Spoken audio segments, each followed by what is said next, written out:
Doctor Radha Mohan Das Agarwal ಅವರ ಹೆಸರು BJP ರಾಷ್ಟ್ರೀಯ ಪ್ರಧಾನ ಕಾರ್ಯದರ್ಶಿಗಳ ಹೊಸ ಪಟ್ಟಿಯಲ್ಲಿ ಕಾಣಿಸಿಕೊಳ್ಳದೇ ಇರೋದು ಕೇವಲ ಒಂದು ಸಂಘಟನಾತ್ಮಕ ಬದಲಾವಣೆಯಾಗಿ ನೋಡುವುದಕ್ಕೆ ಸಾಧ್ಯ ಇಲ್ಲ.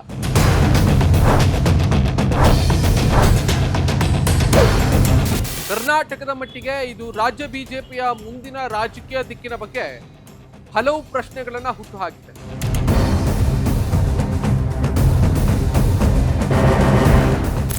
ಲೋಕಸಭಾ ಚುನಾವಣೆಯ ಸಂದರ್ಭದಲ್ಲಿ ಕರ್ನಾಟಕದ ರಾಜ್ಯ ಬಿಜೆಪಿಯ ಉಸ್ತುವಾರಿಯಾಗಿ ಬಂದಿದ್ದಂತಹ ಅಗರ್ವಾಲ್ ಆರಂಭದಿಂದಲೂ ಕೂಡ ಪಕ್ಷದೊಳಗೆ ಎಲ್ಲರನ್ನೂ ಕೂಡ ಸಮಾಧಾನಪಡಿಸಿದಂತಹ ನಾಯಕರಾಗಿ ಇರಲಿಲ್ಲ ಅನ್ನೋದು ಇಲ್ಲಿ ಉಲ್ಲೇಖನೀಯ.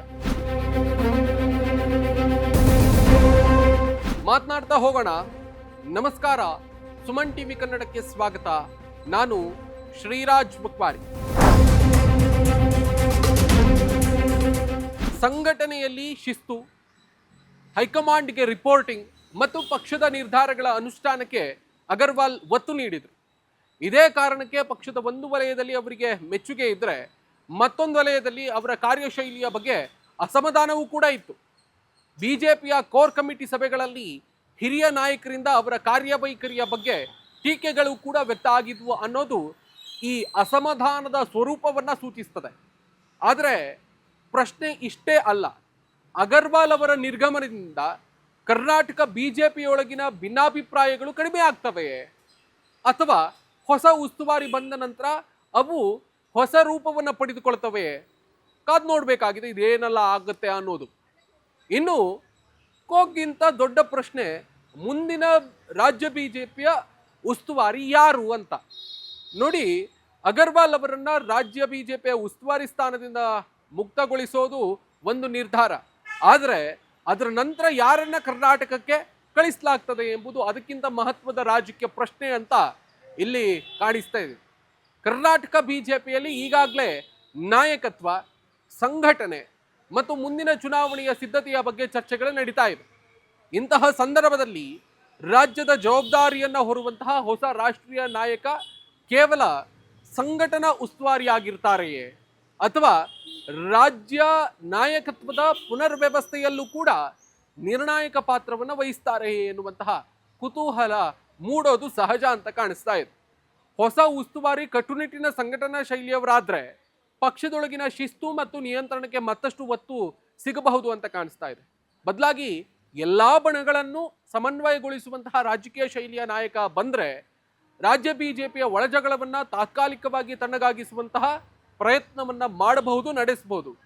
ಅದರಲ್ಲಿ ಯಾವುದೇ ಅನುಮಾನ ಇಲ್ಲ ಅಂತ ಕಾಣಿಸ್ತಾ ಇದೆ. ಇನ್ನು ಈ ನಡುವೆ ನಾಯಕತ್ವ ಬದಲಾವಣೆಯ ಚರ್ಚೆ ಯಾಕೆ? ಗಮನಿಸಿ, ಅಗರ್ವಾಲ್ ಅವರ ನಿರ್ಗಮನದ ಬೆನ್ನಲ್ಲೇ ರಾಜ್ಯ ಬಿಜೆಪಿ ಘಟಕದ ನಾಯಕತ್ವ ಬದಲಾವಣೆಯ ಮಾತು ಕೇಳಿ ಬರ್ತಾ ಇರೋದು ಗಮನಾರ್ಹ ಸಂಗತಿ ಅಂತ ಕಾಣಿಸ್ತಾ ಇದೆ. BY ವಿಜಯೇಂದ್ರ ಅವರನ್ನ ಅಧ್ಯಕ್ಷ ಸ್ಥಾನದಿಂದ ಕೆಳಗಿಳಿಸೋದು ಹೈಕಮಾಂಡ್ಗೆ ಸದ್ಯದ ಮಟ್ಟಿಗೆ ಕಷ್ಟದ ಸಂಗತಿ ಅಂತ ಮೇಲ್ನೋಟಕ್ಕೆ ಕಂಡರೂ ಕೂಡ ಅವರ ತಂದೆ ಯಡಿಯೂರಪ್ಪ ಅವರನ್ನ ಮುಖ್ಯಮಂತ್ರಿ ಸ್ಥಾನದಿಂದ ಕೆಳಗಿಳಿಸಿದ್ದನ್ನ ನಾವಿಲ್ಲಿ ನೆನಪಿಸಿಕೊಳ್ಬೇಕಾಗುತ್ತೆ. ಹಾಗಾಗಿ ವಿಜಯೇಂದ್ರರ ಬದಲಾವಣೆ ಆಗಬಹುದು ಅನ್ನುವಂತಹ ಚರ್ಚೆಯನ್ನ ತಳ್ಳಿ ಹಾಕುವುದಕ್ಕೆ ಸಾಧ್ಯ ಇಲ್ಲ. ಇನ್ನು ಈ ಚರ್ಚೆ ಕೇವಲ ಕಾಕತಾಳೀಯವೇ ಅಥವಾ ದೆಹಲಿಯಲ್ಲಿನ ಸಂಘಟನಾ ಪುನರ್ವ್ಯವಸ್ಥೆಯ ಭಾಗವೇ ಎನ್ನುವುದನ್ನು ಮುಂದಿನ ದಿನಗಳ ಬೆಳವಣಿಗೆಗಳು ಸ್ಪಷ್ಟಪಡಿಸಬೇಕಾಗಿದೆ. ಬಿಜೆಪಿಯಲ್ಲಿ ರಾಜ್ಯಾಧ್ಯಕ್ಷರ ಬದಲಾವಣೆ ಅಂತಂದ್ರೆ ಕೇವಲ ಒಬ್ಬ ವ್ಯಕ್ತಿಯ ಬದಲಾವಣೆ ಅಲ್ಲ.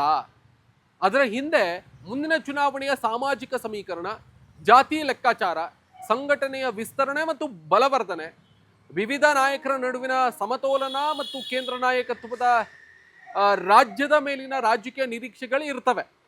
ಹೀಗಾಗಿ ಹೊಸ ರಾಜ್ಯ ಉಸ್ತುವಾರಿ ನೇಮಕವಾದ ತಕ್ಷಣವೇ ರಾಜ್ಯ ಬಿಜೆಪಿಯ ನಾಯಕತ್ವದ ಪ್ರಶ್ನೆಯೂ ಕೂಡ ಮತ್ತಷ್ಟು ಚರ್ಚೆಗೆ ಬರುವಂತಹ ಸಾಧ್ಯತೆ ಇದೆ ಅಂತ ಇಲ್ಲಿ ಮುಖ್ಯವಾಗಿ ಕಾಣಿಸ್ತಾ ಇದೆ. ಇನ್ನು ಅಗರ್ವಾಲ್ ಅವರ ಕಾರ್ಯಶೈಲಿಯ ಬಗ್ಗೆ ಬಿಜೆಪಿಯೊಳಗಿದ್ದಂತಹ ಭಿನ್ನಾಭಿಪ್ರಾಯವನ್ನ ವಿಶಾಲ ರಾಜಕೀಯ ದೃಷ್ಟಿಕೋನದಿಂದ ನೋಡಿದ್ರೆ ಒಂದು ಮೂಲಭೂತ ಪ್ರಶ್ನೆ ಎದುರಾಗ್ತದೆ. ಪಕ್ಷವನ್ನ ಸಂಘಟಿಸುವುದಕ್ಕೆ ಕಟ್ಟುನಿಟ್ಟಿನ ಉಸ್ತುವಾರಿ ಬೇಕೇ, ಅಥವಾ ವಿವಿಧ ನಾಯಕರ ನಡುವಿನ ಅಸಮಾಧಾನಗಳನ್ನು ನಿರ್ವಹಿಸುವಂತಹ ರಾಜಕೀಯ ಸಮನ್ವಯಕಾರ ಬೇಕೇ ಅನ್ನುವಂಥದ್ದು. ಕರ್ನಾಟಕದಂತಹ ಸಂಕೀರ್ಣ ರಾಜಕೀಯ ಇರುವಂತಹ ರಾಜ್ಯದಲ್ಲಿ ಈ ಎರಡರ ನಡುವಿನ ಸಮತೋಲನವೇ ಮುಖ್ಯ ಅಂತ ಕಾಣಿಸ್ತಾ ಇದೆ. ಸಂಘಟನಾ ಶಿಸ್ತು ಮಾತ್ರ ಇದ್ರೆ ಬಣ ರಾಜಕಾರಣ ಬಗೆಹರಿಯೋದಿಲ್ಲ. ಅದೇ ರೀತಿ ಸಮನ್ವಯದ ಹೆಸರಿನಲ್ಲಿ ಕಠಿಣ ಸಂಘಟನಾ ನಿಯಂತ್ರಣ ಸಡಿಲ ಆದರೂ ಕೂಡ ಪಕ್ಷಕ್ಕೆ ಸಮಸ್ಯೆ ಆಗಬಹುದು ಅಂತ ಕಾಣಿಸ್ತಾ ಇದೆ. ಹೀಗಾಗಿ ಮುಂದಿನ ರಾಜ್ಯ ಬಿಜೆಪಿಯ ಉಸ್ತುವಾರಿ ಯಾರಾಗ್ತಾರೆ ಎನ್ನುವುದು ಬಿಜೆಪಿಯ ಮುಂದಿನ ರಾಜಕೀಯ ಶೈಲಿಯ ಸೂಚಕ ಆಗ್ಲಿಕ್ಕಿದೆ ಅಂತ ಕಾಣಿಸ್ತಾ ಇದೆ. ನೋಡಿ, ರಾಷ್ಟ್ರೀಯ ಪ್ರಧಾನ ಕಾರ್ಯದರ್ಶಿಗಳ ಹೊಸ ತಂಡದಲ್ಲಿ ಬದಲಾವಣೆ ಆಗಿರುವುದು ದೆಹಲಿಯ ಮಟ್ಟದ ಸಂಘಟನಾ ನಿರ್ಧಾರ. ಆದರೆ ಅದರ ಪರಿಣಾಮ ಕರ್ನಾಟಕದ ಬಿಜೆಪಿಯ ರಾಜಕೀಯದಲ್ಲಿ ಕಾಣಿಸಿಕೊಳ್ಳಲಿಕ್ಕಿದೆ. ಹೊಸ ರಾಷ್ಟ್ರೀಯ ತಂಡ ಕರ್ನಾಟಕವನ್ನ ಯಾವ ರೀತಿಯಲ್ಲಿ ನೋಡ್ತಾ ಇದೆ, ರಾಜ್ಯದಲ್ಲಿ ಈಗಿರುವಂತಹ ನಾಯಕತ್ವದ ಮೇಲೆ ಕೇಂದ್ರಕ್ಕೆ ಎಷ್ಟು ವಿಶ್ವಾಸ ಇದೆ, ಮುಂದಿನ ವಿಧಾನಸಭಾ ಚುನಾವಣೆಗೆ ಮುನ್ನ ಸಂಘಟನೆಯನ್ನ ಪುನರ್ರಚಿಸುವಂತಹ ಉದ್ದೇಶ ಇದೆಯೇ, ಹಳೆಯ ರಾಜಕೀಯ ಮುಖಗಳಿಗೆ, ರಾಜಕೀಯ ನಾಯಕರಿಗೆ ಹೆಚ್ಚು ಅವಕಾಶವನ್ನು ನೀಡಲಾಗುತ್ತೆ, ಹೊಸ ಮುಖಗಳಿಗೆ ಆದ್ಯತೆಯನ್ನು ನೀಡಲಾಗ್ತದೆಯೇ? ಈ ಎಲ್ಲ ಪ್ರಶ್ನೆಗಳಿಗೆ ಉತ್ತರ ಹುಡುಕುವಂತಹ ಮೊದಲ ಸುಳಿವು ಹೊಸ ರಾಜ್ಯ ಉಸ್ತುವಾರಿ ನೇಮಕದಲ್ಲೇ ಸಿಗಬಹುದು ಅಂತ ಕಾಣಿಸ್ತಾ ಇದೆ. ನೋಡಿ, ರಾಜಕೀಯ ಪಕ್ಷಗಳಲ್ಲಿ ವ್ಯಕ್ತಿಗಳ ಬದಲಾವಣೆ ಸುಲಭ, ಆದರೆ ರಾಜಕೀಯ ವಿಧಾನವನ್ನು ಬದಲಾಯಿಸುವುದು ಅಷ್ಟು ಸುಲಭ ಅಲ್ಲ. ಉಸ್ತುವಾರಿ ಬದಲಾದರೂ ಕೂಡ ರಾಜ್ಯ ಬಿಜೆಪಿ ಒಳಗಿನ ಬಣ ರಾಜಕಾರಣ, ನಾಯಕತ್ವದ ಸ್ಪರ್ಧೆ, ಸಂಘಟನಾ ಅಸಮಾಧಾನ ಮತ್ತು ಮುಂದಿನ ಚುನಾವಣೆಯ ತಂತ್ರಗಳ ಪ್ರಶ್ನೆಗಳು ಹಾಗೇ ಉಳಿದ್ರೆ ಬದಲಾವಣೆಯ ಪರಿಣಾಮ ಸೀಮಿತ ಆಗಬಹುದು ಅಂತ ಕಾಣಿಸ್ತಾ ಇದೆ. ಆದ್ರಿಂದ ಈಗ ಎದುರಾಗಿರುವಂತಹ ನಿಜವಾದಂತಹ ಪ್ರಶ್ನೆ, ಅಗರ್ವಾಲ್ ಅವರ ಜಾಗಕ್ಕೆ ಯಾರು ಮುಂದೆ ಬರ್ತಾರೆ ಅನ್ನೋದಕ್ಕಿಂತ ಅವರ ನಂತರ ಬಿಜೆಪಿ ಕರ್ನಾಟಕದಲ್ಲಿ ಯಾವ ರೀತಿಯ ರಾಜಕೀಯ ಮತ್ತು ಸಂಘಟನಾ ಮಾದರಿಯನ್ನು ಅಳವಡಿಸಿಕೊಳ್ಳಿಕ್ಕಿದೆ ಅಂತ ಮುಖ್ಯವಾಗಿ ಪ್ರಶ್ನೆ ಉದ್ಭವ ಆಗುತ್ತೆ ಅಂತ ಅನ್ಸುತ್ತೆ. ಹೊಸ ಉಸ್ತುವಾರಿ ನೇಮಕದೊಂದಿಗೆ ರಾಜ್ಯಾಧ್ಯಕ್ಷರ ಬದಲಾವಣೆ, ಸಂಘಟನಾ ಪುನರ್ವ್ಯವಸ್ಥೆ ಅಥವಾ ಪ್ರಮುಖ ನಾಯಕರ ಜವಾಬ್ದಾರಿಗಳ ಮರುಹಂಚಿಕೆ ನಡೆದ್ರೆ ಈಗಿನ ಸಣ್ಣ ಬದಲಾವಣೆ ದೊಡ್ಡ ರಾಜಕೀಯ ಪುನರ್ವ್ಯವಸ್ಥೆಯ ಮುನ್ನಡಿ ಆಗಬಹುದು ಅಂತ ಕಾಣಿಸ್ತಾ ಇದೆ. ಇಲ್ವಾದ್ರೆ ಇದು ಬಿಜೆಪಿ ರಾಷ್ಟ್ರೀಯ ಸಂಘಟನೆಯಲ್ಲಿ ನಡೆದಂತಹ ಸಾಮಾನ್ಯ ಬದಲಾವಣೆಯಾಗಿ ಮಾತ್ರ ಉಳಿಯಬಹುದು. ಕರ್ನಾಟಕ ಬಿಜೆಪಿಯ ಮುಂದಿನ ಅಧ್ಯಾಯವನ್ನ ನಿರ್ಧರಿಸುವುದು ಬಹಳ ಕಷ್ಟ ಅಂತ ಕಾಣಿಸ್ತಾ ಇದೆ. ಹೀಗಾಗಿ ಒಬ್ಬ ಉಸ್ತುವಾರಿಯ ಬದಲಾವಣೆ ಮಾತ್ರ ಅಲ್ಲ, ದೆಹಲಿಯ ನಾಯಕತ್ವ ರಾಜ್ಯವನ್ನು ಯಾರ ಕೈಗೆ, ಯಾವ ರಾಜಕೀಯ ಲೆಕ್ಕಾಚಾರದೊಂದಿಗೆ ಒಪ್ಪಿಸ್ತದೆ ಅನ್ನುವುದೇ ಅಸಲಿ ಪ್ರಶ್ನೆ ಆಗಿ ಇಲ್ಲಿ ಮುಖ್ಯವಾಗಿ ಕಾಣಿಸ್ತಾ ಇದೆ, ಗೋಚರಿಸ್ತಾ ಇದೆ ಅನ್ನುವುದರಲ್ಲಿ ಅನುಮಾನ ಇಲ್ಲ.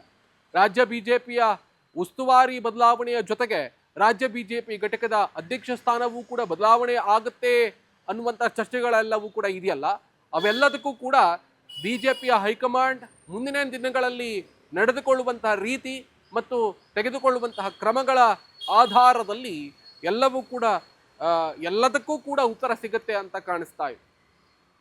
Thank you so much. ಈ ಬಗ್ಗೆ ನಿಮಗೆ ಏನು ಅನ್ನಿಸುತ್ತೆ ಅದನ್ನು ಕಮೆಂಟ್ ಮಾಡಿ ತಿಳಿಸಿ. ಈವರೆಗೆ ಈ ಒಂದು ಸ್ಪೆಷಲ್ ಎಕ್ಸ್ಪ್ಲೇನರನ್ನು ನೋಡಿರೋದಕ್ಕೆ ಮತ್ತು ಕೇಳಿರೋದಕ್ಕೆ ನಿಮಗೆ ಅತ್ಯಂತ ಪ್ರೀತಿಯ ಧನ್ಯವಾದಗಳು. ನಾನು ನಿಮ್ಮಲ್ಲಿ ಒಂದು ರಿಕ್ವೆಸ್ಟ್ ಮಾಡ್ಕೊಳ್ತೀನಿ, ನೀವಿನ್ನೂ ಕೂಡ ಸುಮನ್ ಟಿವಿ ಕನ್ನಡದ ಸಬ್ಸ್ಕ್ರೈಬರ್ ಅಲ್ಲದೇ ಇದ್ದರೆ ಈ ಕೂಡಲೇ ಸುಮನ್ ಟಿವಿ ಕನ್ನಡಕ್ಕೆ ಸಬ್ಸ್ಕ್ರೈಬ್ ಮಾಡ್ಕೊಳ್ಳಿ. ಆ ಮುಖೇನವಾಗಿ ನಮ್ಮ ಎಲ್ಲ ಕಂಟೆಂಟ್ಗಳು ಶೀಘ್ರದಲ್ಲೇ ತಲುಪುತ್ತೆ. Thank you.